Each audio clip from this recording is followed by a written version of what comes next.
قبل ما نقول احنا هنحل ازاي، نقول احنا الروجيتا الاشعه بتاعتنا بتطلع ايه؟ سيادتك هتخش على البتاع يعني جهاز الاشعه الاشعه يطلع لنا ايه عندنا، ايه الامراض، انا وداني بتوش، مناخيري واقعه، مش عارف، مغص كلي، اي كلام، نعرف ايه الوجع بتاعنا، وجع مصر، وجع اقتصادي. وجعنا ايه بقى داخل الاشعه اللي موجوده، يقول ايه عندنا دين داخلي. انا هكلم حضرتك يوم 30/4/2014 عشان ما حدش يجيب ارقام مخالفه تكون بنهايه 31/12 اللي اعلنها البنك المركزي. انا هقول لحضرتك لحد 30/4/2014 يا حد من 5-6 ايام كده بالظبط. 5 ايام، احنا النهارده 5/5.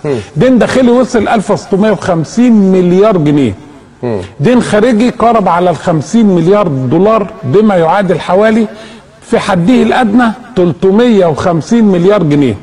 يبقى احنا بنتكلم في 2 تريليون و100. يا ساتر يا رب. 2.1 تريليون جنيه، ده واحد. 2 عندنا حضرتك 13% في العماله اللي احنا عاوزينها، البطاله حجمها 13%.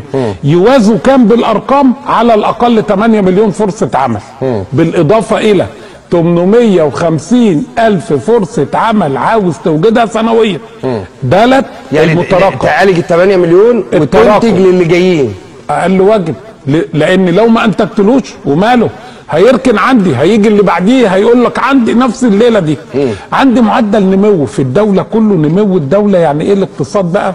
التجارة والصناعة والزراعة، الدولة 92 مليون دولت بينتجوا، بيزودوا انتاجهم كل سنة بكام؟ 1.8. طب الرقم ده كبير ولا قليل؟ نقيسه على الأقل برقم المواليد. لو أنا ما فيش اللي جاي على قد اللي رايح، عندي مواليد 2.2 يعني في 4 عجز كل سنة يجوا يتولدوا مش لاقيين لهم أكل ولا شرب ولا مساكن ولا مدارس ولا علاج. ده مبدئيا. يبقى انا لازم ازود معدل النمو بتاعي. طيب عندي ناتج قومي الدوله كله بتنتجه، كله التجاره والصناعه والزراعه وقناه السويس والسياحه والاتوبيسات وترميات والناس دي كلها كده، وتطلع من جوبها وتشتغل هنا 2 تريليون جنيه. نقول كده بالدولار يبقى في حدود 290 مليار دولار. الرقم ده كبير ولا قليل؟ ما لازم اعرف. طبعا انا بقبض 2000 جنيه في الشهر، فبالنسبه لي 2 تريليون دي حاجه فظيعه. حاجه فظيعه. ايه طب يعني 1 على 100 منه، انا موافق. نشوف بقى دوله زي فنلندا، عدد سكانها 5 مليون، فيها شركه واحده بتعمل بتاع زي ده كده، تليفونات. عدد الموظفين في الشركة داخل وخارج فنلندا 35,000 واحد. بينتجوا سنويا ب 330 مليار دولار، يعني اكتر من الناتج القومي الاجمالي كله. تمام. يصلح هم اللي وحشين ولا احنا هم متقدمين او اذكياء ولا احنا اللي تعبانين؟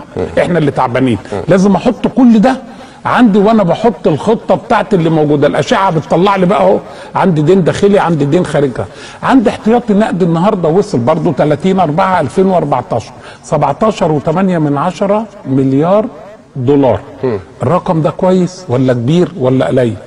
لو قسناه باللي كان عندنا قبل كده 36.5. طب كويس قوي. بس ال 36.5 كانوا كلهم ملكيتنا دي بالمناسبه. ال 17.7 دول منح. لا انا هسدد منهم جزء بنهايه ال5 سنين. الاحتياطي باختصار بسيط، حضرتك بتقبض 1000 جنيه، صرفنا 990، نقوم كل شهر ضاربين باريزه كده في الحصاله، مش كده؟